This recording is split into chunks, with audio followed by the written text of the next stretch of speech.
Shalom semua warga kerajaan. Kita memasuki tema yang baru bulan ini, Glorify the King through me. Tapi sebetulnya lebih cocok through us, melalui perwakilannya di atas muka bumi, yaitu eklesianya, gerejanya. Di ayat pokok kita ada dalam Matius 5 ayat 16 yang berkata begini, demikianlah hendaknya terangmu bercahaya, ya, so shine before men, orang lain ya, supaya mereka melihat apa? Ini caranya mempermuliakan Tuhan, perbuatanmu yang baik dan memuliakan Bapamu yang di sorga. Kita dipanggil jadi saksinya Tuhan. Dan ayat-ayat selanjutnya diterangkan siapa kita. Banyak orang berkhotbah begini, kita ini harus menjadi garam dan terang. Saya tidak melihat itu ada dalam firman Tuhan. Tuhan membuat pernyataan kepada, sebab ini tidak untuk semua orang. Ini untuk warga kerajaan yang dilahirkan kembali, dipenuhi Roh Kudus. Dan jangan lupa, our God is a God of glory. Tuhan kita, the Lord of glory. Dan Roh Kudus yang di dalam kita dan di antara kita adalah the Spirit of glory. Dan kemuliaannya itu dinyatakan, kamu adalah garam bumi sebetulnya, the salt of the earth. Salt of the earth itu saudaraku bukan cuma membuat subur ya seperti pupuk begitu, tetapi lebih daripada itu merubah, bisa merubah yaitu keadaan daripada tanah yang tidak produktif. Kalau Anda sekarang pergi ke daerah Laut Mati ya, maka apa yang saya lihat yang jadinya begitu gersang. Saya pergi ke pertama Israel tahun 86, nggak ada apa-apa di situ, semuanya mati saudaraku. Di sekitar Laut Mati, namanya Laut Mati saudara ya. Tetapi sekarang begitu subur. Dan saya percaya berdasarkan ayat ini ya, kita harus berguna saudara. Kamu adalah terang dunia. Terang dunia itu adalah the light of the world. Dunia ini dalam kegelapan. Makin lama makin gelap. Orang tidak tahu dia itu pria atau wanita saudaraku.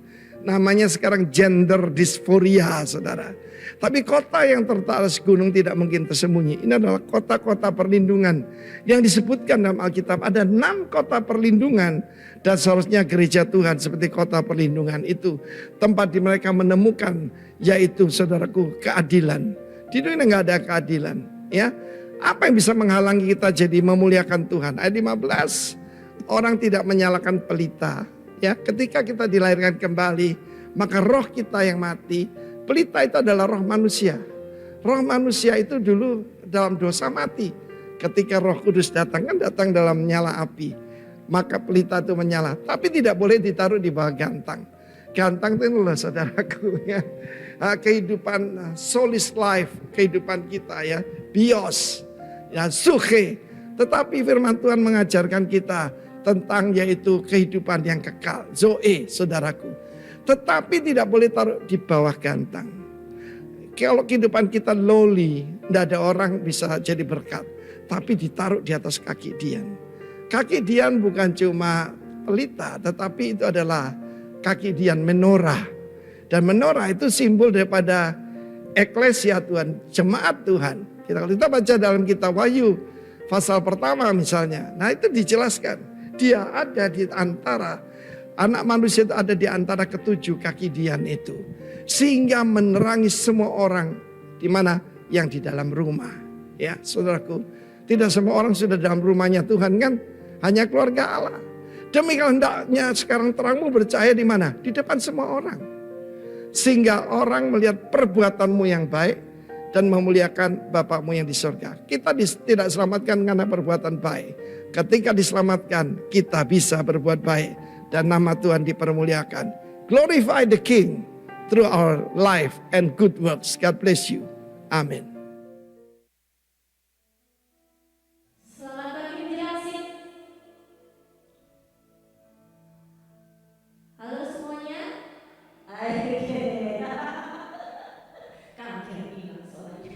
Selamat pagi untuk semuanya. Selamat datang bergabung dalam ibadah kita pada pagi hari ini. Bagi Anda yang ada di dalam gereja kita di ruangan ini, baik Anda yang nonton online juga, selamat bergabung di luar hujan.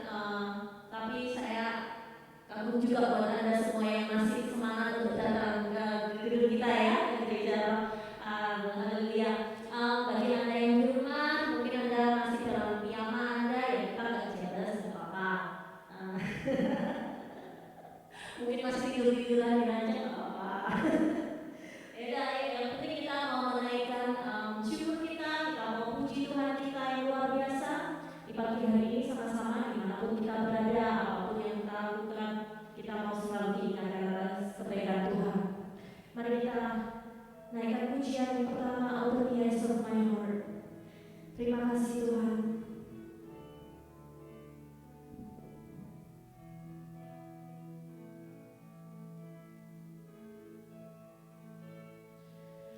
Open the eyes of my heart, Lord. Open the eyes of my heart. I want to see you. I want to see you. Buka mata hati kami Tuhan. Open the eyes of my heart, Lord. Open the eyes of my heart. I want to see you. I want to see you.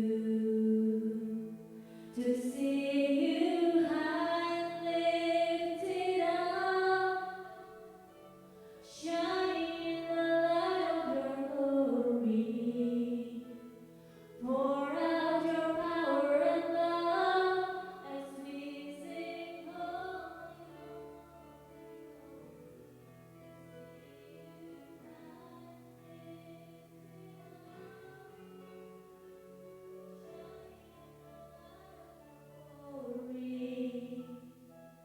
Pour out your power and love as we sing holy, holy, holy. Open the eyes. Open the eyes of my heart, Lord. Open the eyes of my heart. I want to see you. Yes, we want to see you, Lord. I want to see you. Open the eyes. Open the eyes of my heart, Lord. Open the eyes of my heart. I want to see you.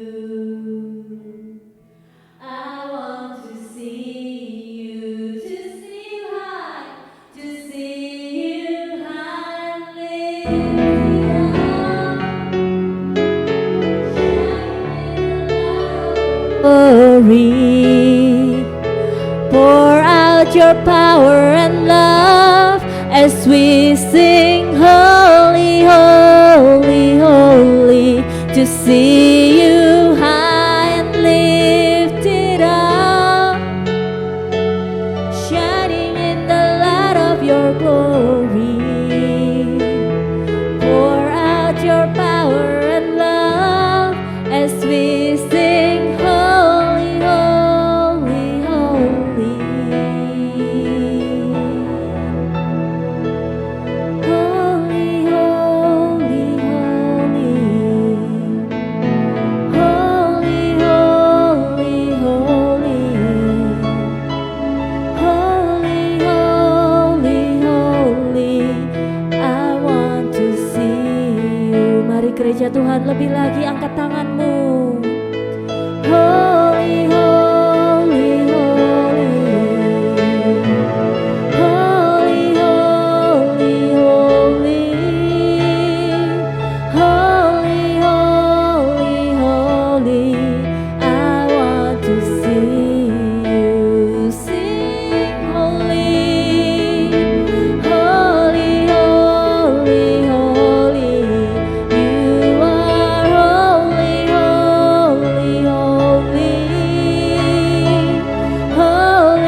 to see you. I want to see you.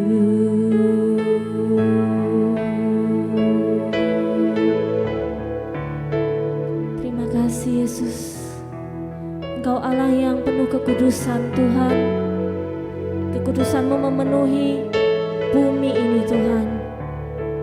Biar semua makhluk memuji memuliakan nama-Mu Tuhan Yesus.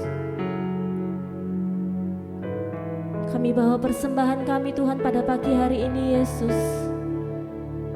Inilah penyembahan kami dari hati kami, ucapan syukur kami Tuhan. Terimalah ya Bapa puji-pujian kami Yesus. Biar ini semua berkenan di hadirat-Mu Tuhan. Biarkan korban syukur kami pada pagi hari ini berbau harum ya Bapa di hadirat-Mu Tuhan. Kami mau rendahkan hati kami Yesus. Biar nama-Mu yang ditinggikan. Terima kasih Tuhan, di dalam nama Tuhan Yesus semua jemaat Tuhan yang siap untuk bernyanyi lebih lagi, sama-sama katakan amin. Mari saya undang semuanya untuk bangkit berdiri. Kita mau naikkan puji-pujian bagi Dia. Kita mau nyanyikan kebaikan Tuhan kita. Dia adalah Allah yang baik. Kita naikkan pujian ini dengan hati yang bersyukur.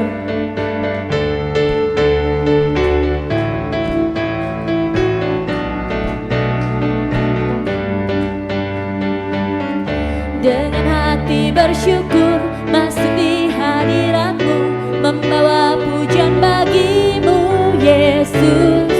Ku memandang wajah-Mu, bersuka di depan-Mu, sambil menceritakan kasih-Mu. Mari angkat tanganmu. Ku mengangkat tanganku, bersorak-sorai bagi kebaikan-Mu. Engkau baik, Engkau baik, sangat baik. Kasih setia-Mu tak pernah berubah. Engkau baik, sangat baik. Kasih setia-Mu tak pernah berubah. Dia Allah yang baik. Mari lebih lagi buat Tuhan kita.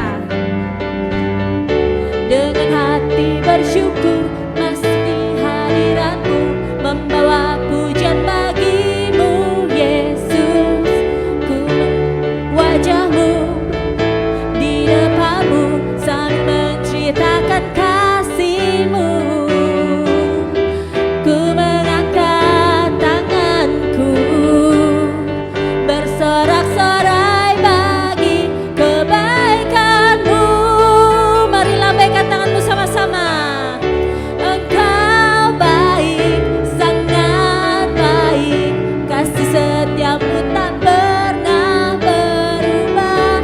Engkau baik, sangat baik. Kasih setia-Mu tak pernah berubah. Engkau baik, sangat baik. Kasih setia-Mu tak pernah berubah. Engkau baik, sangat baik. Kasih setia-Mu tak pernah berubah.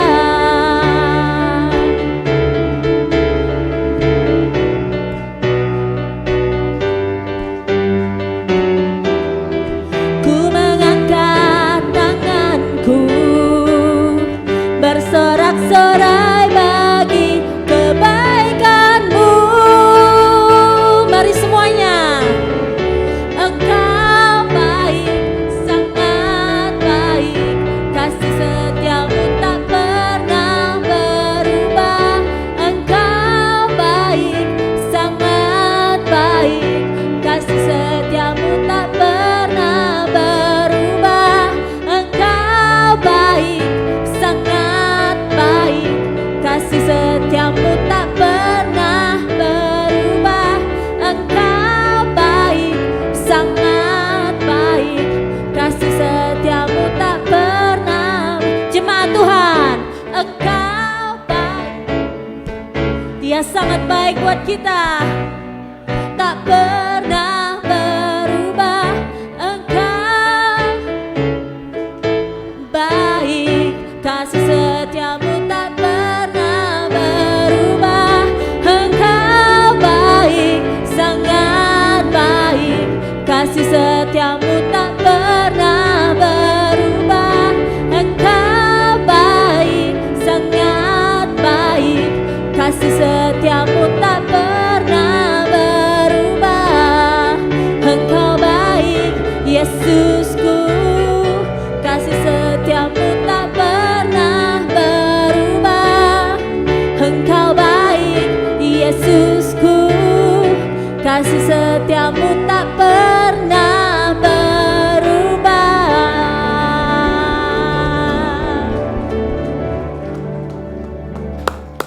Anda dipersilakan duduk, kita akan mendengarkan beberapa pengumuman, juga kita ada sebuah kesaksian hari ini. Jadi pertama-tama saya ingin Anda alihkan perhatian Anda ke depan sebentar, kita akan lihat video yang kita sudah lihat dalam beberapa minggu terakhir ini.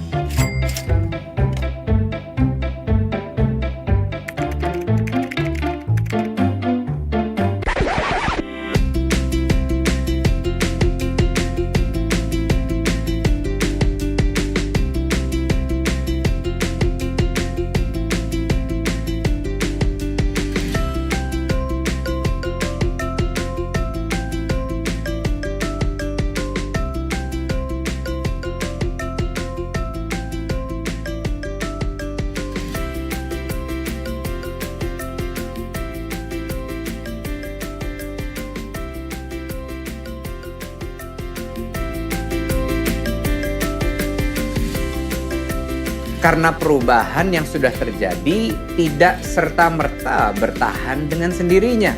Hidup saya adalah tentang Tuhan dan untuk Tuhan.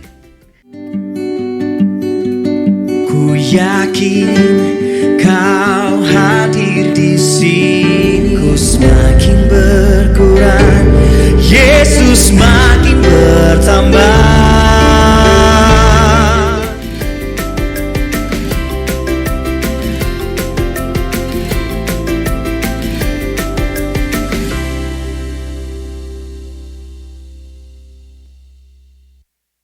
Sekali lagi selamat pagi menjelang siang kepada setiap Anda yang ada di ruangan ini. Untuk Anda yang beribadah secara online, kami mengucapkan selamat beribadah juga.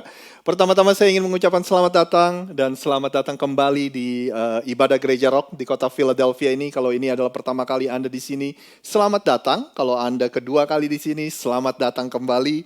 Kalau Anda sudah bergereja di tempat ini dan datang beberapa kali, saya berdoa supaya Anda menjadikan gereja ini atau teman-teman di sekeliling Anda menjadi keluarga rohani dalam kehidupan Anda. Izinkan kami atau enggak beritahu kami bagaimana kami bisa melayani Anda dengan baik. Dan tentu saja dengan harapan ketika suatu hari nanti ada orang yang membutuhkan atau butuh dilayani, Anda pun akan melakukan hal yang sama. Jadi saya senang sekali buat Anda yang beberapa kali sudah datang beribadah di sini. Pengumuman yang pertama saya mau ingatkan saudara, seperti yang Anda lihat di video itu, kita akan mengadakan retreat pada Thanksgiving weekend. Jadi hari Rabu kemarin kita sudah meeting kembali dengan beberapa gereja yang akan berpartisipasi dalam retreat itu dan sudah hampir memenuhi kuota dari kamar tersebut, saudara. Jadi Anda yang memang sudah tahu pasti untuk ikut, jangan diulur lagi saudara, waktunya segera daftar. Saya hanya khawatir kalau misalnya nanti kita request kamar tambahan dari hotel, maka nanti rate-nya atau harganya jadi berbeda. Jadi semakin cepat Anda bisa meregister atau daftar semakin baik, dan juga kami juga bisa semakin lebih cepat juga memikirkan kalau misalnya Anda membutuhkan kendaraan atau Anda membutuhkan tumpangan ke sana, dan kita juga bisa tahu kalau Anda bawa mobil sendiri kira-kira bisa dititipin berapa orang untuk boleh ikut Anda dan sebagainya, saudara. Jadi sekali lagi makin cepat makin baik, saudara. Pengumuman yang kedua juga seperti yang Anda lihat sudah mulai ada Christmas shoebox. Beberapa dari Anda atau mungkin kebanyakan dari Anda sudah sangat familiar dari project ini karena kita sudah melakukannya dalam 7-8 tahun terakhir. Kalau Anda kurang familiar, Anda bisa hubungi Vince yang ada di belakang. Vince, can you stand up real quick, Vince? So ask him question, tanya dia bagaimana caranya, atau mungkin teman-teman di sekeliling Anda juga rata-rata sudah familiar. Jadi ini merupakan project yang sangat kita senang sekali untuk lakukan karena kita bisa membagikan sukacita Natal kepada anak-anak yang kurang mampu, yang ada di sekeliling dunia, yang ada di luar sana, saudara. Jadi itu aja sih pengumuman. Nanti akan setelah kesaksian ada satu lagi pengumuman yang saya ingin sampaikan. Tapi teman kita, saudara Koheri, saya panggilnya, ingin sedikit secara ringkas, secara singkat menceritakan tentang kebaikan Tuhan. Boleh saya undang Koheri untuk maju ke depan? Koheri? Yuk. Jadi Koheri ini datang ke gereja kita karena dia diundang oleh Ibu Nevo, saudara. Beliau tinggal di rumah Ibu Nevo dan akhirnya Koheri ini sudah beberapa kali datang ke gereja kita karena diundang Ibu Nevo. Silakan Koheri, saya temenin di sini. Oke, makasih Korosid. Shalom saudara-saudara sekalian, terkasih dalam Tuhan. Nama saya Heri, saya mau saksikan sedikit bagaimana kebaikan Tuhan. Seperti tadi lagu pujian kita, Tuhan Yesus baik, kasih setianya tidak pernah berubah. Amin, amin, amin. Ya, nama saya Heri, saya asal Jakarta. Saya di sini di US baru belum lama sih, saya masih belum ada setahun saya di sini. Kemudian saya nikah dengan istri saya itu tahun 2005 kalau nggak salah, 2006-2007 kalau nggak salah. Saya menikah dengan istri saya satu, anak saya 3. Waktu saya nikah dengan istri saya itu, saya sudah dapat bonus anak. Jadi waktu saya nikah dengan istri saya waktu itu sudah cerai dengan suaminya yang lama.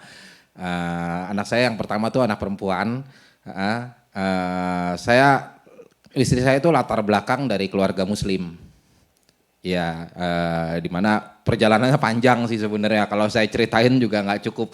Tapi saya mau ceritakan singkatnya. Di mana Tuhan bentuk saya, Tuhan proses kami berdua. Istri saya itu sudah dibaptis waktu tahun 2012, 2013 kalau nggak salah.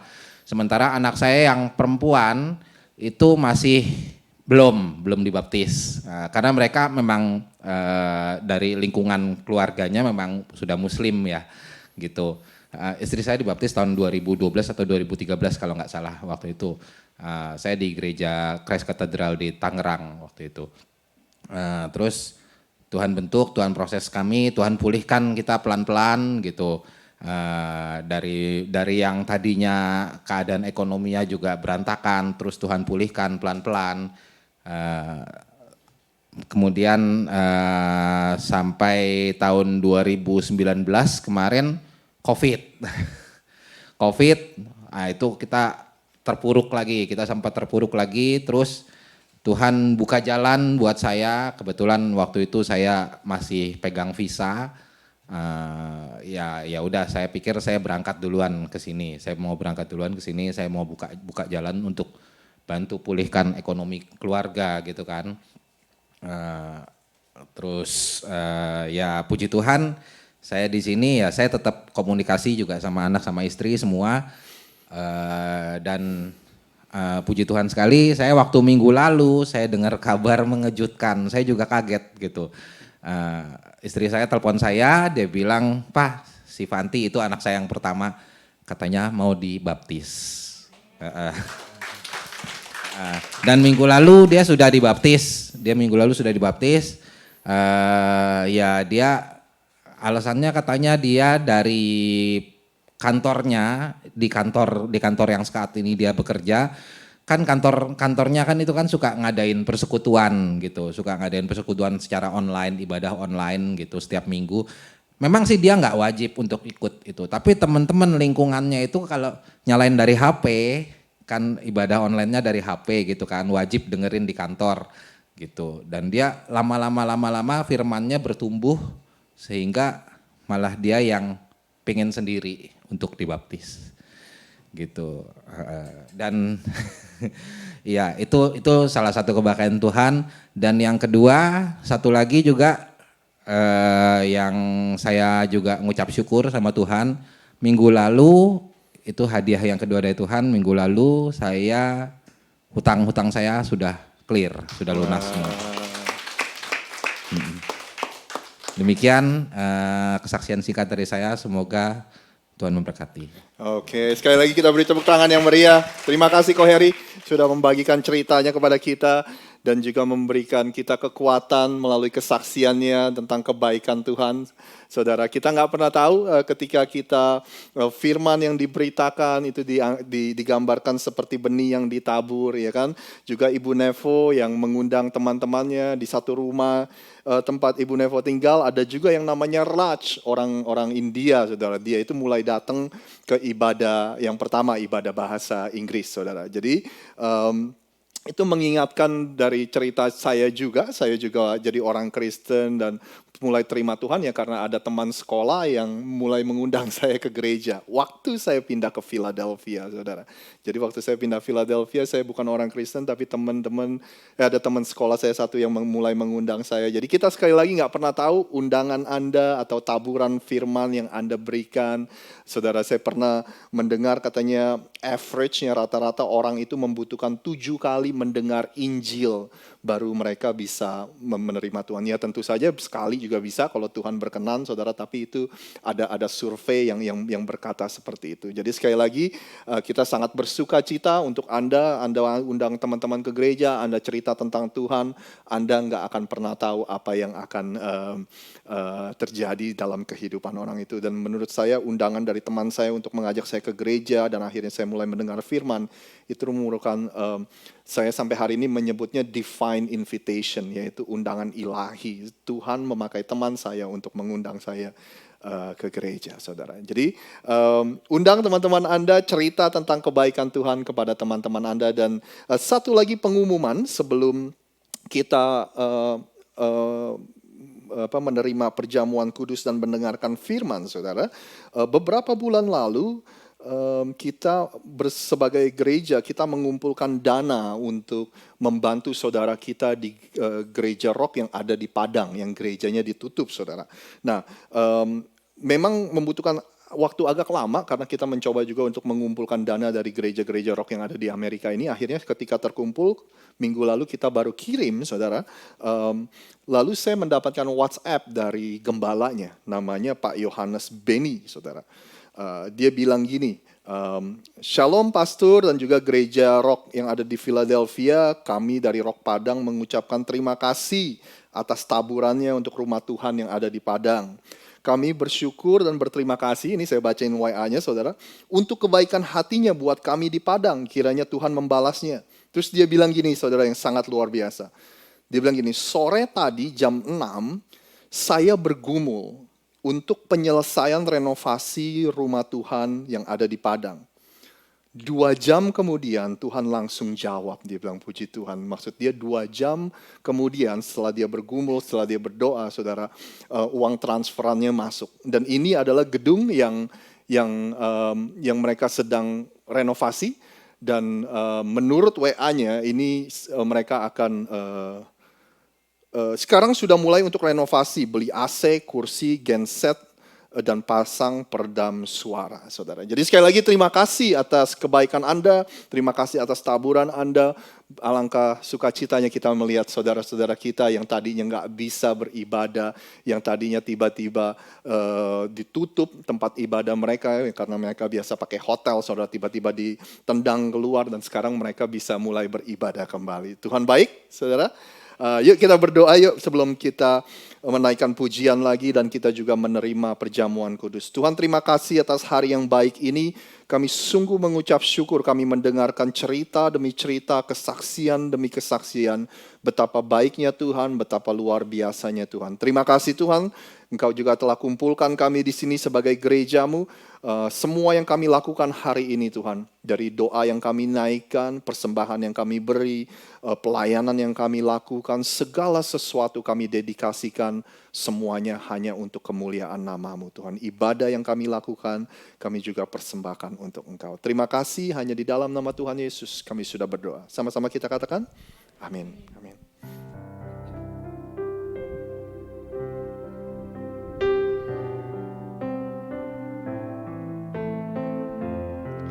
Terima kasih Tuhan, kehidupan kami mau pakai untuk memuliakan nama-Mu Yesus. Selama kami ada di dunia ini Tuhan, kami mau jalankan tugas kami menyebarkan Injil-Mu Yesus. Dan kami mau menyembah, memuliakan nama-Mu Tuhan. Setiap hari apapun yang kami lakukan, apapun yang kami katakan melalui tingkah laku kami, biarkan kehidupan kami menjadi persembahan kami ya Bapa.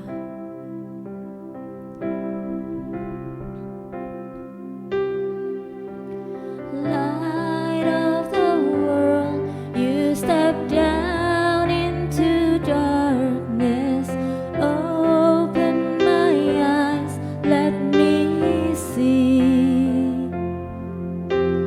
beauty that made this heart adore you. Hope of a life spent with you. Here I am to worship, here I am to bow down, here I am to say that you're my God. You're altogether lovely, altogether worthy, altogether wonderful to me. King of all days, oh so highly exalted, glorious in heaven above. Humbly you came to the earth you created, all for love's sake became poor. Here I am to worship, here I am to bow down, here I am to say that you're my God. You're altogether lovely, altogether worthy, altogether wonderful to me. I'll never know how much it costs to see my sin upon that cross. I'll never know how much it costs to see my sin upon that cross. I'll never know how much it costs to see my sin upon that cross. I'll never know how much it costs.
Anda boleh mengangkat roti yang ada di tangan Anda. Sebab apa yang telah kuteruskan kepadamu, telah aku terima dari Tuhan, yaitu bahwa Tuhan Yesus pada malam waktu ia diserahkan, dia mengambil roti. Dan sesudah itu ia mengucap syukur atasnya, ia memecah-mecahkannya dan berkata, inilah tubuhku yang diserahkan bagi kamu. Perbuatlah ini menjadi peringatan akan aku. Bapak, Ibu, dan Saudara semua gereja Tuhan di tempat ini, kalau Anda percaya bahwa roti yang ada di tangan Anda adalah tubuh Kristus yang dikorbankan di atas kayu salib untuk membayar dosa dunia ini, termasuk dosa Anda dan dosa saya. Kalau Anda percaya itu, Anda boleh memakannya dalam nama Bapa, Putra, dan Roh Kudus, di dalam nama Tuhan Yesus.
Anda boleh mengangkat anggur yang ada di tangan Anda.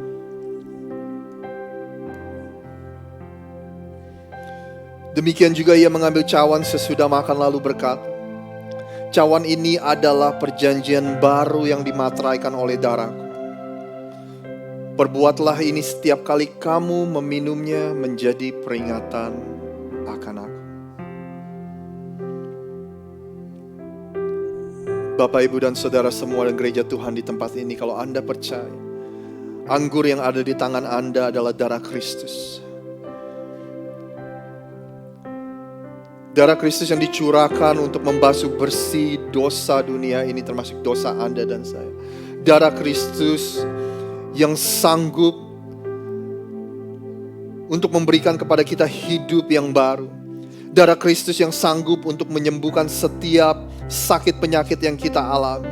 Darah Kristus yang sanggup merestorasi kehidupan kita semua. Kalau Anda percaya itu, Anda boleh meminumnya di dalam nama Bapa, Putra, dan Roh Kudus, di dalam nama Tuhan Yesus.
I live to worship you.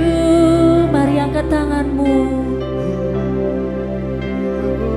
Yes, Lord. To worship you I live. To worship you I live to worship you. Kami hidup untuk menyembah-Mu Tuhan. To worship you I live. To worship you I live to worship you.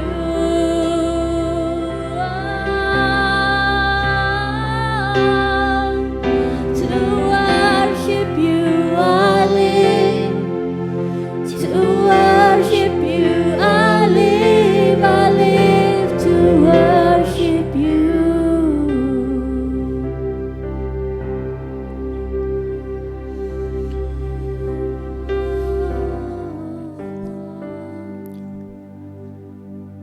Bapa yang ada di surga, kami mengucap syukur.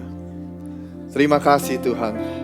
Kalau baru saja kami boleh juga menjadi bagian melakukan perjamuan kudus pada hari ini Tuhan. Kami diingatkan ada sebuah kasih yang begitu luar biasa. Kasih yang terhebat, kasih yang paling luar biasa yang kami pernah saksikan, yang kami pernah tahu, yaitu Tuhan sendiri turun ke dunia ini untuk membayar dosa kami di atas kayu salib, mati untuk kami semua, dan di hari yang ketiga Engkau bangkit dari kematian, memberikan kepada setiap kami pengharapan bahwa kami tidak perlu lagi takut yang namanya kematian.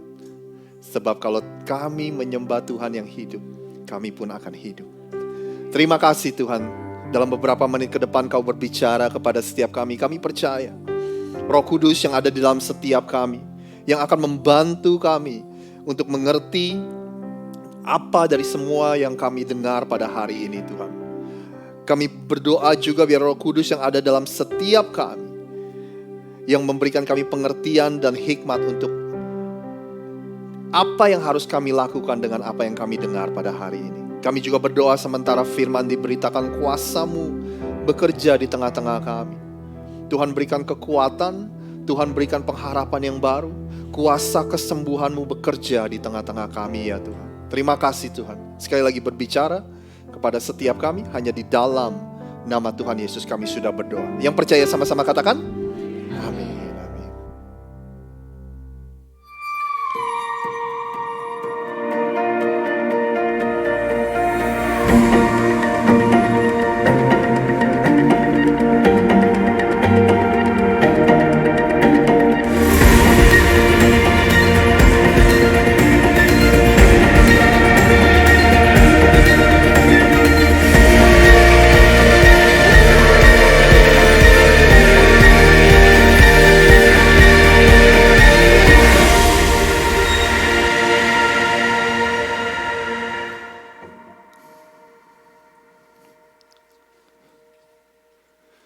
Bapak Ibu, baru-baru ini saya menemukan sebuah daftar di internet, saudara. Daftar ini berkata, inilah hal-hal yang kita tidak sukai ketika kita kecil, tapi ini membawa kebahagiaan kalau kita lakukan, atau enggak kita berharap kita bisa melakukannya ketika kita menjadi orang dewasa. Hal-hal yang kita tidak sukai ketika kita kecil, waktu kita anak-anak, tapi kita syukuri. Kita bahagia banget kalau kita sekarang bisa melakukan ini, saudara.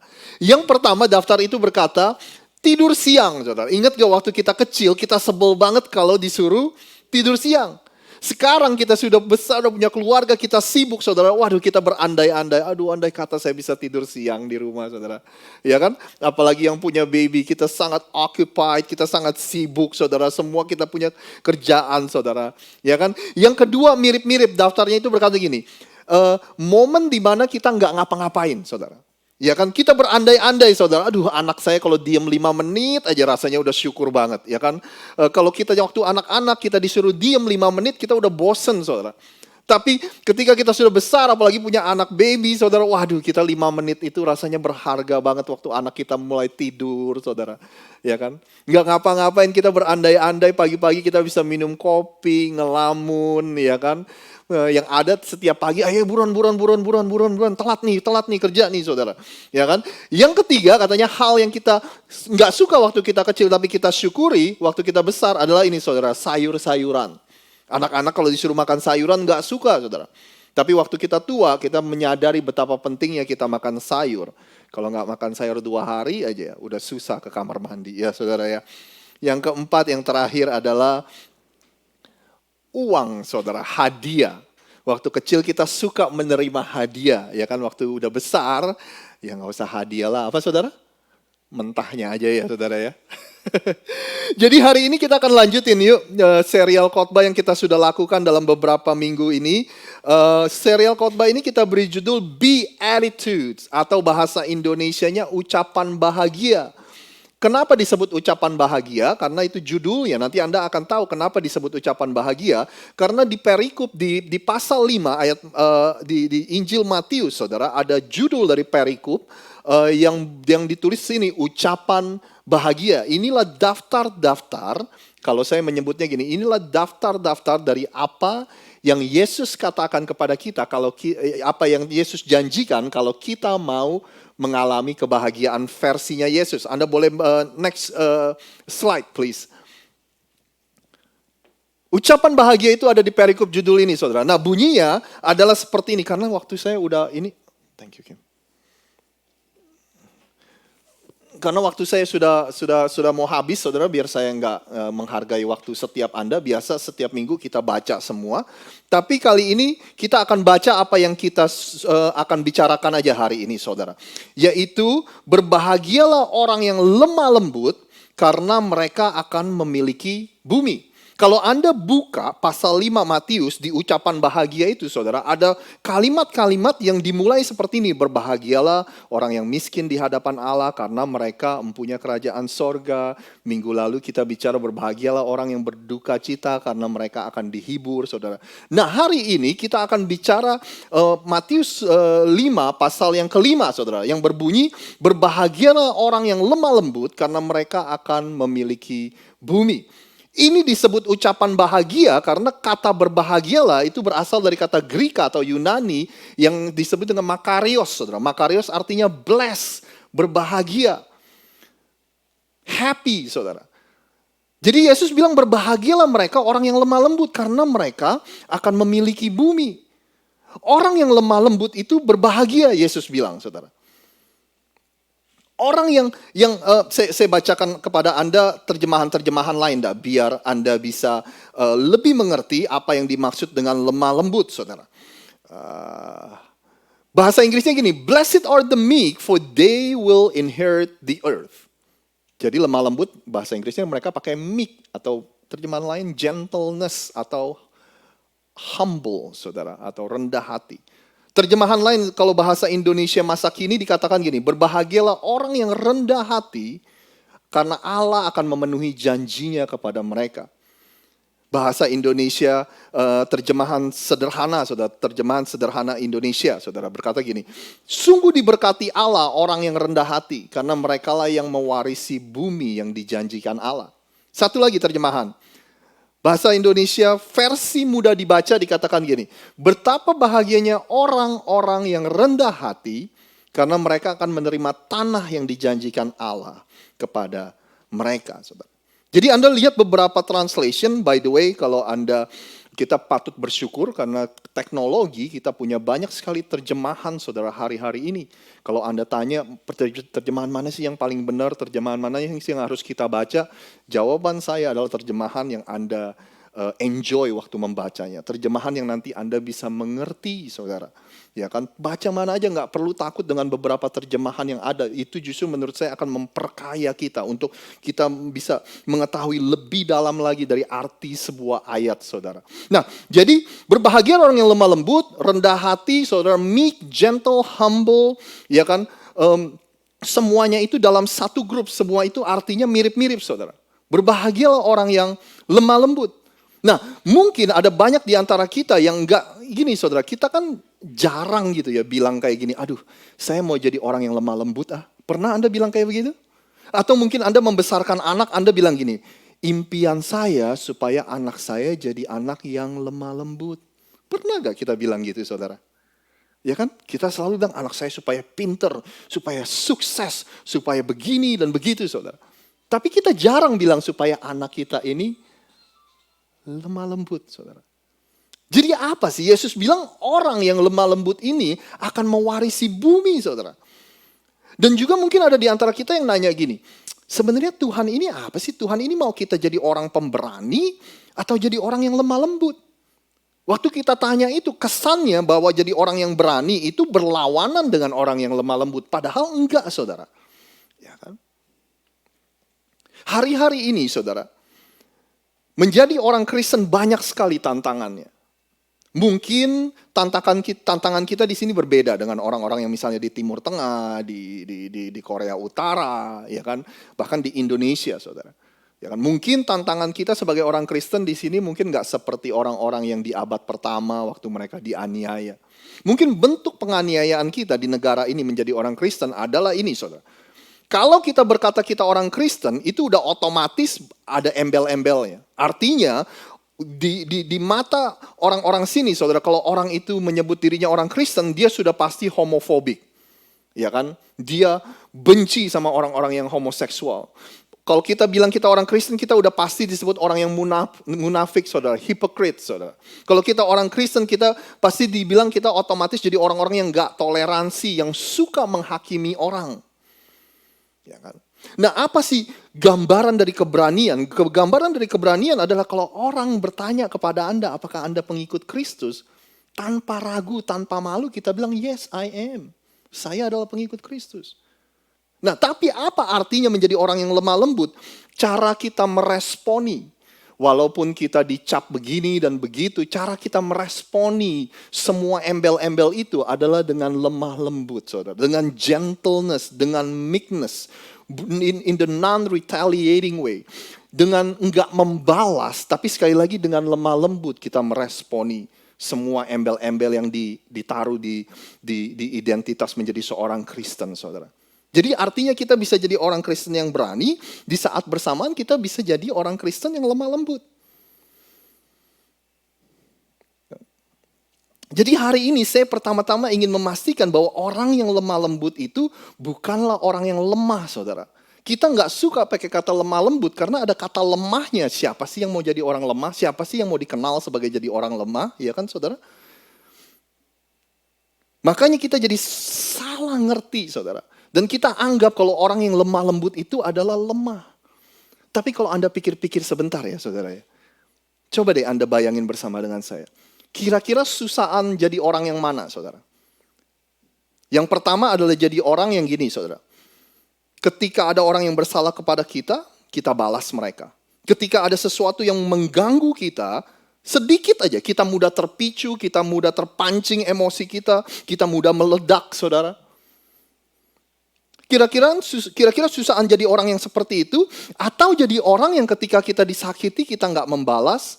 Ketika ada sesuatu yang mengganggu kita, sumbu kita panjang, nggak pendek, nggak mudah terpicu, nggak mudah terpancing, nggak mudah meledak. Saudara, kira-kira susahan jadi yang mana, saudara?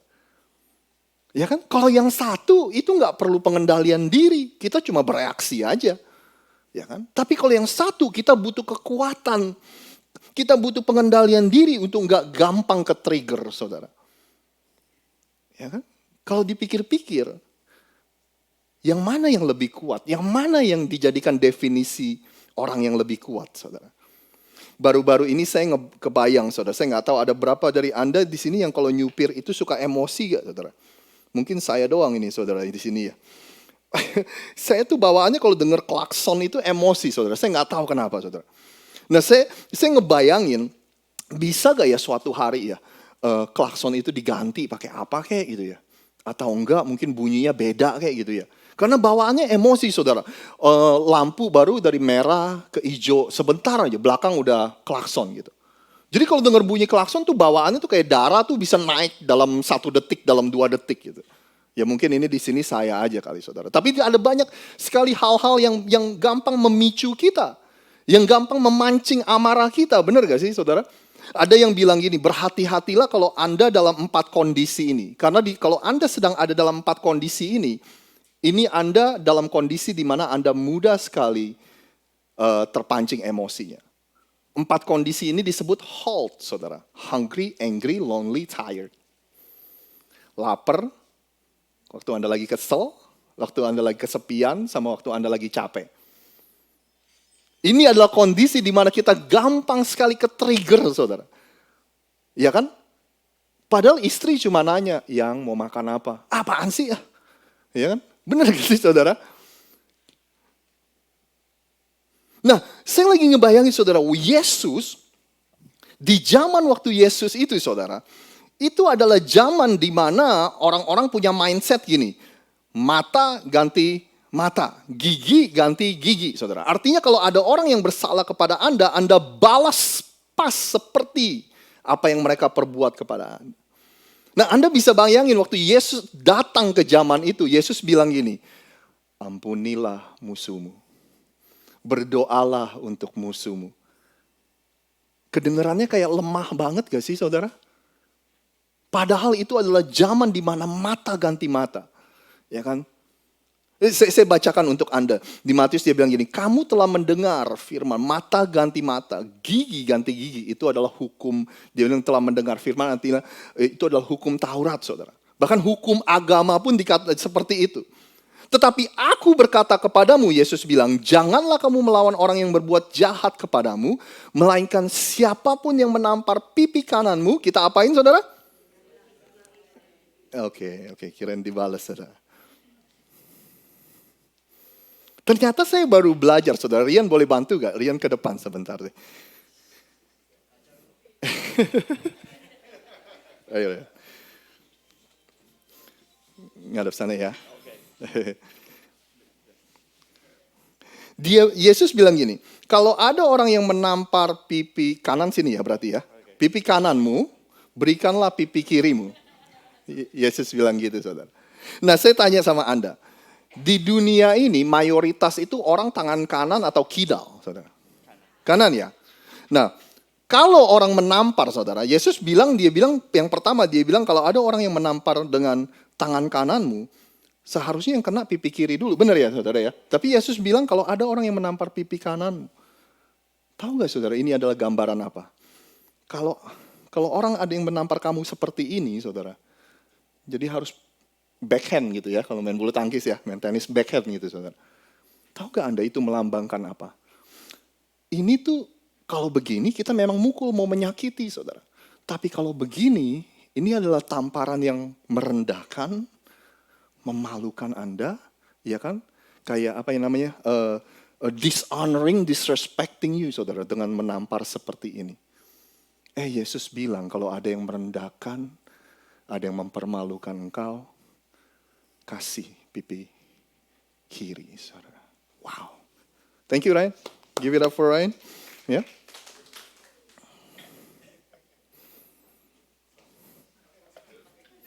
Kalau kita dengar itu, kita mikir, aduh apa bisa kita ya. Ketika kita diinjak-injak, Yesus bilang kasih pipi kirimu. Makanya kalau Anda perhatikan pengajaran Yesus terutama di Matius 5-7 itu the Sermon on the Mount, saudara, the khotbah di atas bukit. Menurut saya itu adalah hal-hal apa ya? Is the art of mastering self-control. Ya kan, seni dari kita mengendalikan diri, nggak mudah terpicu, nggak mudah ke-trigger, saudara. Saya nggak tahu nih Anda nangkep apa enggak nih kata terpicu, trigger gitu, saudara. Ya kan, bahasa Inggrisnya kayak at the heat of the moment. Kadang-kadang yang membawa penyesalan kan apa yang kita katakan waktu kita emosi, bener ya, saudara ya? Apa yang kita katakan sama istri, suami, anak-anak kita, ya kan? Padahal kalau kita kasih waktu untuk tenang aja, mungkin kita nggak akan mengatakan hal yang itu waktu kita lagi emosi, saudara. Nah, Yesus, saudara, Yesus nggak mau kita jadi orang yang gampang bereaksi, terpicu, suka dendam, suka membalas, karena itu seperti lingkaran setan, saudara. Dalam pertemanan, dalam kehidupan sehari-hari, dalam pernikahan, apalagi dalam keluarga, yang nggak ada habis-habisnya kalau kita mempunyai mindset seperti itu. Makanya dia bilang berbahagialah orang yang lemah lembut. Orang yang gak gampang terpicu, orang yang gak gampang terpancing emosi, saudara. Tapi apa benar lemah lembut itu Orang yang lemah lembut itu adalah orang yang lemah. Yesus kan bilang gini, saudara, Anda pernah dengar, marilah kepadaku semua yang letih lesu dan berbeban berat.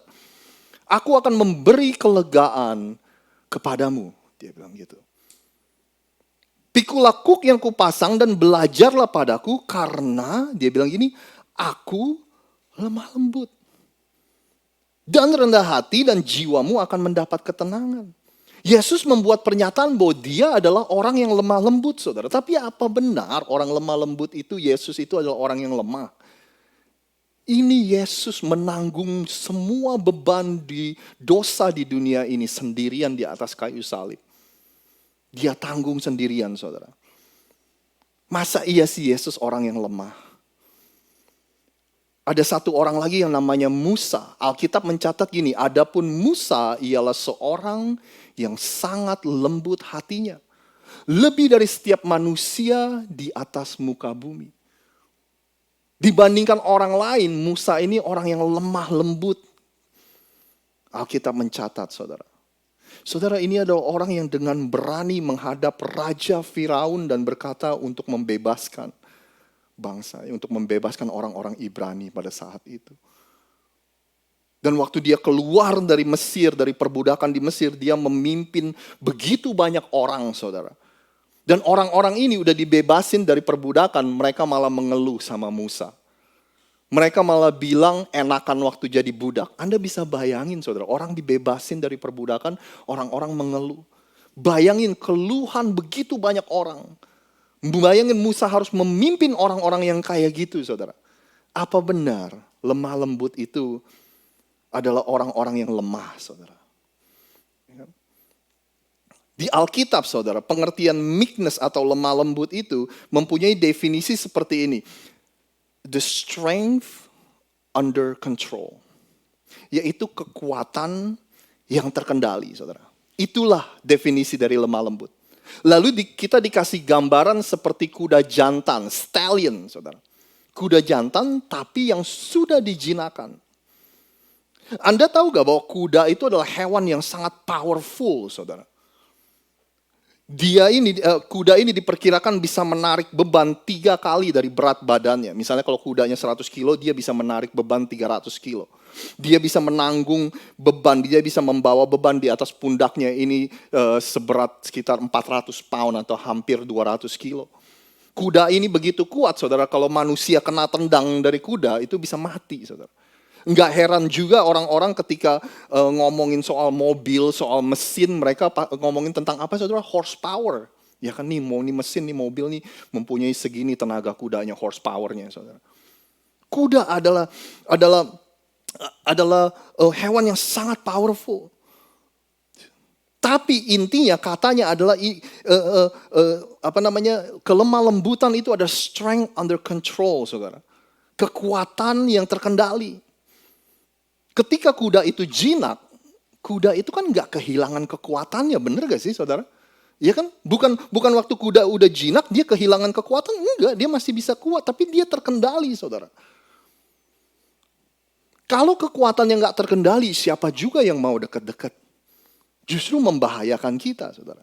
Coba Anda perhatikan baik-baik. Waktu Anda lihat orang yang punya kekuatan, punya kekuasaan, punya posisi, punya jabatan, punya kekayaan, saudara, punya pengaruh. Dan orang-orang seperti itu menggunakan kekuasaannya, posisinya, hanya untuk memperkaya diri sendiri. Hanya untuk membangun kehidupannya sendiri, memperhatikan mereka sendiri. Bahkan yang lebih parah, mereka pakai semuanya itu untuk mistreat other people, untuk memperlakukan orang lain dengan seenaknya. Siapa sih yang mau deket-deket sama orang kayak gitu, saudara? Ya kan? Tapi sebaliknya, kalau Anda lihat ada orang yang mempunyai segalanya, dan dia menggunakan semuanya itu untuk menolong orang lain, membangun kehidupan orang lain, berinvestasi dalam kehidupan orang lain. Pertanyaannya, siapa yang gak mau deket-deket sama orang yang seperti itu, saudara? Siapa yang gak tertarik? Itulah namanya strength under control. Itulah namanya kelemah lembutan, saudara. It's the definition strength under control. Nah, Anda bisa bayangkan kalau kelemah lembutan ini ada di dalam pernikahan Anda dan saya. Anda bisa bayangkan, saudara. Ya kan? Bayangkan kalau kekuatan seorang suami di dalam pernikahan, mereka akan gunakan kekuatannya bukannya untuk menjatuhkan istri, tapi justru untuk memaksimalkan potensi dari istrinya, saudara. Ya kan? Tapi kadang-kadang kita sebagai suami, kekuatan kita nggak terkendali, saudara. Kita menggunakan kekuatan kita. Waktu istri ngomong, kita ngomong dengan suara yang lebih besar, suaranya ketutup, ya udah kita menang, saudara. Kita menggunakan kekuatan kita tapi nggak terkendali, saudara. Ya kan? Justru membunuh potensi dari seorang istri. Seorang istri juga punya kekuatan. Ya kan? Jangan sampai istri, saya membaca banyak artikel, saudara, pernikahan yang tidak sehat adalah kalau misalnya istri itu menggunakan seks sebagai senjata dalam pernikahan. Dikit-dikit tidur di luar lu ya. Dikit-dikit nggak dapat lu ya malam ini ya.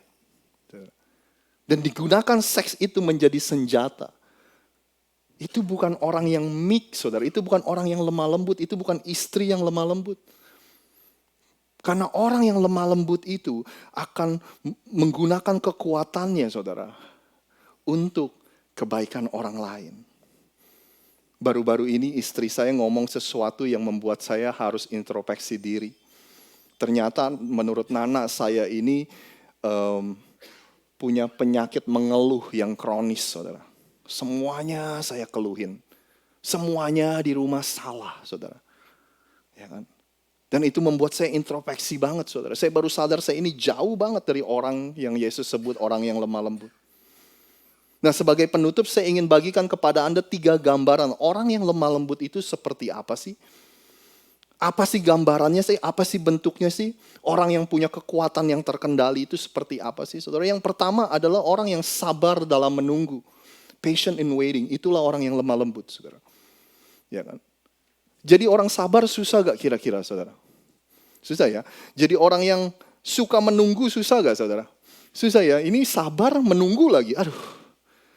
Ya kan? Kadang-kadang kita saking gak sabarnya kita rela untuk membayar ekstra supaya barang yang kita pesan online itu datang lebih cepat. Benar gak, saudara? Kadang-kadang kita saking gak sabaran, saudara, kita rela kalau kita pergi ke Disneyland, kita pergi ke Six Flags, saudara, kita bayar uang lebih supaya kita gak usah ngantri kayak orang lain, kita bisa potong antrian. Itulah susahnya sabar dalam menunggu, saudara. Tapi kalau Anda perhatikan kehidupan Yesus, irama kehidupannya itu, saudara, kayak ritme kehidupannya itu sesuai dengan apa yang Bapa perintahkan. Anda sering sekali mendengar Yesus bilang gini, belum waktunya, belum saatnya. Nanti kalau Bapa udah suruh, dia bilang, oke, ini nih saatnya, saudara. Jadi hidupnya itu selalu sesuai dengan langkah derap langkah dari apa yang diperintahkan oleh Bapa, saudara. Itulah orang yang lemah lembut, saudara. Baru-baru ini ada berita yang menggemparkan. Legenda sepak bola, bintang sepak bola Inggris yang namanya David Beckham, saudara.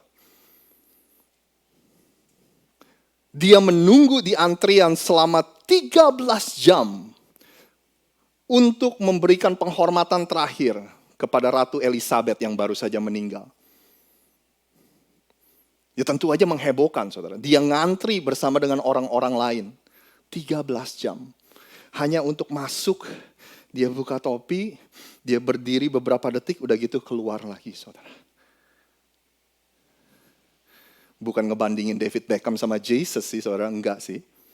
Tapi cuma mikir aja, saudara, kalau David Beckham ini orang yang punya banyak sekali pengaruh. Ya kan, paling dia tinggal bisa telepon koneksinya. Ya kan, dia bisa lewat pintu belakang, masuk sebentar, udah gitu keluar lagi, saudara. Tapi dia rela menunggu 13 jam, saudara.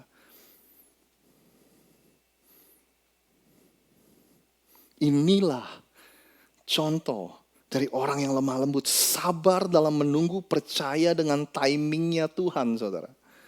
Timetable-nya Tuhan, waktunya Tuhan. Ya kan? Ini sangat perlu sekali. Anda yang jago masak, Anda yang suka bikin kue, Anda tahu kalau Anda Anda potong jalan, Anda buru-buruin, pasti hasilnya nggak memuaskan. Benar gak sih, saudara? maka hasilnya nggak akan sebagus dan seenak yang seharusnya, sehingga Anda nggak puas dengan hasilnya. Tapi kalau kita sabar, saudara, begitu jadi ada kepuasan tersendiri.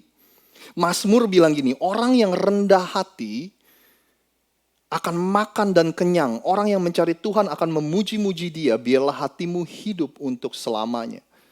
Terjemahan King James Version-nya gini, the meek, orang yang lemah lembut, shall eat and be satisfied. Dia akan dipuaskan. Orang yang lemah lembut itu akan dipuaskan, saudara.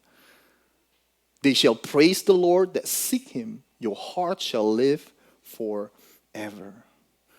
Nah, pertanyaannya dalam hidup Anda, dalam karir Anda, pekerjaan Anda, dari cara kita membesarkan dan mendidik anak-anak kita. Buat kita nih yang masih single, dalam masa-masa kita mencari pasangan, gimana sih bentuknya sabar dalam menunggu timingnya Tuhan? Ya kan? Bukan memforsir timingnya kita, bukan memforsir waktu kita. Ya kan? Karena orang yang lemah lembut adalah orang yang sabar dalam menunggu. Yang kedua, saudara, orang yang lemah lembut itu mengampuni, bukan membalas. Practicing forgiveness, not retaliation. Orang yang lemah lembut itu tahu bahwa bagian kita adalah mengampuni. Pembalasan adalah bagiannya Tuhan, saudara. Apakah mudah? Tentu saja enggak. Ya kan? Makanya disebut the strength under control. Kekuatan yang terkendali. Ya kan? Memang saya ngerti gini, saudara. Beda halnya antara kalau kita mau membalas, tapi kita nggak bisa, saudara. Pengennya sih ngebales, tapi kita nggak bisa, saudara. Karena orang yang itu lebih kuat, lebih gede, lebih berposisi, saudara. Itu kan beda cerita. Tapi kalau kita ini lebih punya posisi, kita lebih punya kekuatan, kita lebih punya kekuasaan, kita punya kesempatan, kita bisa membalas tapi kita enggak membalas. Itulah orang yang lemah lembut, saudara. Anda mengerti maksud saya? Ya? That's why we call it the strength under control. Anda masih ingat gak waktu Yesus ditangkap di Taman Getsemani, saudara? Terus salah satu muridnya itu keluarin pedangnya dan dipotong salah satu tentara bait Allah itu, orang tentara yang menangkap Yesus itu kupingnya. Anda masih ingat ya cerita itu ya? Terus Yesus bilang, masukkan pedangmu. Terus Yesus bikin komentar gini, atau kau sangka bahwa aku tidak dapat berseru kepada Bapakku, supaya ia segera mengirim lebih dari 12 pasukan malaikat membantu. Dengan kata lain, Yesus bilang gini, kalau saya mau minta kepada Bapakku, you guys can go to the next slide please. If you guys can, kalau saya bisa minta kepada Bapakku untuk mengirimkan malaikat-malaikatnya sekarang juga. Kalau saya mau, dia bilang gitu. Yesus bilang gitu, saudara. Kalau aku mau membalas, kalau aku mau melawan, itu gampang banget, Yesus bilang. Makanya beberapa dari murid Yesus yang menyaksikan Yesus mempraktekkan ini berulang-ulang dalam kehidupannya. Salah satunya Petrus. Dia bilang gini, saudara. Ketika ia dicaci maki, ia tidak membalas dengan mencaci maki. Ketika ia menderita, ia tidak mengancam. Tetapi ia menyerahkannya kepada Dia yang menghakimi dengan adil. Percaya gak Anda kalau Tuhan akan menghakimi dengan adil? Karena kalau kita membalas, artinya kita nggak percaya Tuhan adalah hakim yang adil. Makanya kita yang mau jadi hakim, saudara. Satu lagi Paulus tulis di kitab Roma, saudara-saudaraku yang kekasih, janganlah kamu sendiri menuntut pembalasan. Tetapi berilah tempat kepada murka Allah, sebab ada tertulis pembalasan itu adalah hakku. Akulah yang akan menuntut pembalasan. Firman Tuhan. Orang yang lemah lembut itu sabar dalam menunggu. Orang yang lemah lembut itu mengampuni, bukan membalas. Yang terakhir, saudara, orang yang lemah lembut itu memiliki hikmat, possessing wisdom. Yakobus 3 bilang gini, siapakah di antara kamu yang bijak dan berbudi? Baiklah ia dengan cara hidup yang baik menyatakan perbuatannya oleh hikmat yang lahir dari kelemah lembutan, saudara. Ternyata ada hikmat di perikop di Yakobus 3 itu katakan hikmat dari atas, saudara. Ternyata ada, boleh gak saya menyebutkan, ada hikmat surgawi yang turun atas hidup kita ketika kita jadi orang yang lemah lembut. Ternyata ada hikmat khusus dari surga, dari atas yang diberikan kepada orang-orang yang lemah lembut, saudara. Wow. Hikmat itu penting banget, saudara. Kadang-kadang kita lupa kan, pesannya baik, tapi timingnya nggak pas. Ayo, berapa banyak suami yang kayak berantem sama istri gara-gara pesannya baik, tapi timingnya nggak pas, saudara. Ya kan? Pesannya benar, tapi nada suaranya salah. Pesannya benar, tapi cara ngomongnya salah, saudara. Ya kan? Makanya disebut kita membutuhkan hikmat. Hikmat itu membantu kita tahu kapan kita berbicara, kapan kita diam, kapan kita bersuara, kapan kita membela diri, waktu untuk diam dan waktu untuk nggak meresponi, kapan untuk meresponi, saudara.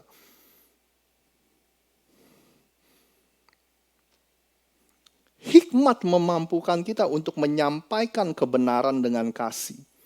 Menyampaikan kebenaran sedemikian rupa sehingga pesannya itu sampai, saudara. Berapa banyak dari kita yang ingin menyampaikan pesan yang baik tapi nggak nyampe karena caranya salah. Yesus bilang berbahagialah orang yang lemah lembut karena mereka akan memiliki bumi. Orang yang lemah lembut itu sabar dalam menunggu.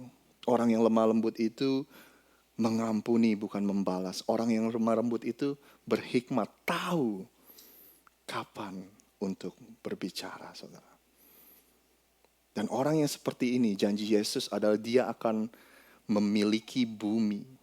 Bahasa Inggrisnya, blessed are the meek, for they will inherit the earth. Dia akan mewarisi, pakai kata mewarisi, saudara. Ya kan? Warisan itu apa sih, saudara? Ketika Anda menerima warisan, saudara, ketika Anda menerima sesuatu yang diwariskan kepada Anda, artinya ada sebuah porsi, ada sebuah bagian yang akan menjadi milik Anda ketika surat warisan itu dieksekusi. Benar ya, saudara ya? Surat warisan itu berkata bahwa warisan yang saya tinggalkan ini akan menjadi miliknya ketika dia berumur 18 tahun. Ketika dia berumur 21 tahun. Warisan ini akan menjadi milik dia setelah dia menikah. Setelah dia lulus dari kuliah. Benar ya, saudara? Dieksekusi lalu ada menjadi bagian untuk Anda dan saya. Berbahagialah orang yang lemah lembut karena mereka akan mewariskan bumi, akan memiliki bumi. Saya ngebayangin mungkin jangan-jangan, mungkin saya bisa salah, mungkin saya juga benar, saudara. Ada berkat di bumi ini, there's an earthly blessing yang Tuhan sudah sediakan, yang sudah ada nama Anda, yang sudah menjadi bagian Anda. Nah, jangan-jangan ada banyak dari kita yang nggak bisa mengakses atau mengambil apa yang sudah menjadi milik kita. Karena kita tidak menjadi orang yang lemah lembut. Kita nggak jadi orang yang sabar menunggu timingnya Tuhan. Kita nggak berserah dan percaya kepada Tuhan. Kita sukanya pakai cara kita sendiri, saudara. Kita sukanya buat rencana kita sendiri. Kita sukanya membalas orang yang bersalah kepada kita, saudara. Padahal Tuhan bilang kalau kamu jadi orang yang lemah lembut, kamu akan memiliki bumi. Kamu akan menerima porsi kamu, katanya. Ya kan? Kalau kamu tunduk akan kehendakku, akan rencanaku untuk kehidupanmu, Tuhan bilang. Maka ada bagian yang sudah disediakan, udah ada namanya, saudara. Tinggal dieksekusi dan akan menjadi milik Anda. Berbahagialah orang yang lemah lembut. Karena mereka akan mewarisi bumi. Boleh saya undang semua dari kita bangkit berdiri, maaf kalau waktunya lewat, saudara. Untuk doa penutup dan doa berkat, boleh gak saya undang Ko Benny untuk doa lagi? Ya, boleh ya Ko Benny? Saya ada mikrofon.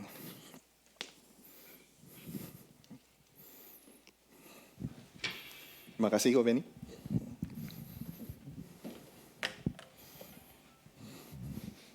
Mari kita berdoa.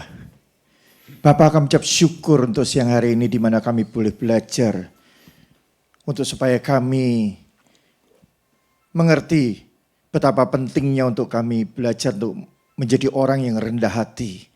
Karena kami akan menguasai bumi. Kami akan memiliki bumi. Terima kasih Bapa untuk anak-Mu yang telah menyampaikan apa yang menjadi isi hati-Mu. Biarlah itu terus Tuhan tertanam dan bertumbuh di dalam kehidupan kami. Sehingga membuat kami memberi dampak kepada sekitar kami. Terima kasih Bapa, terima kasih Tuhan. Kami berdoa untuk jemaat-Mu Tuhan yang ada di tempat ini. Mereka yang sakit Engkau sembuhkan. Mereka yang beban berat Engkau pulihkan. Di mana mereka datang ke tempat ini Tuhan dan pulang dari tempat ini. Mereka mengalami kebahagiaan yang Amin. sempurna itu Tuhan. Terima kasih Bapak, sebentar kami akan pulang, kami akan berpisah satu dengan yang lain. Kami percaya Tuhan malaikat-Mu terus berkemah di sekeliling kami. Amin. Menjaga setiap kami Tuhan. Amin, Tuhan. Kemanapun kami pergi, kemanapun kami melangkah. Kami percaya penyertaan Tuhan sempurna atas setiap kami. Biarlah kami pulang, kami menerima berkat yang daripada-Mu Tuhan. Mari kita angkat ke tangan kita untuk terima berkat. Kiranya berkat yang melimpah-limpah dari Allah Bapa. Amin, Tuhan. Serta persekutuan dengan anaknya yaitu Yesus Kristus. Serta persekutuan yang manis dengan Roh Kudus akan menyertai kita semua. Mulai dari hari ini sampai selama-lamanya. Mari kita yang percaya, kita sama-sama katakan. Amin. Tuhan Yesus Amin. memberkati. Tuhan Yesus Selamat memberkati. siang. God bless you. Happy Sunday. Terima kasih Om Beni.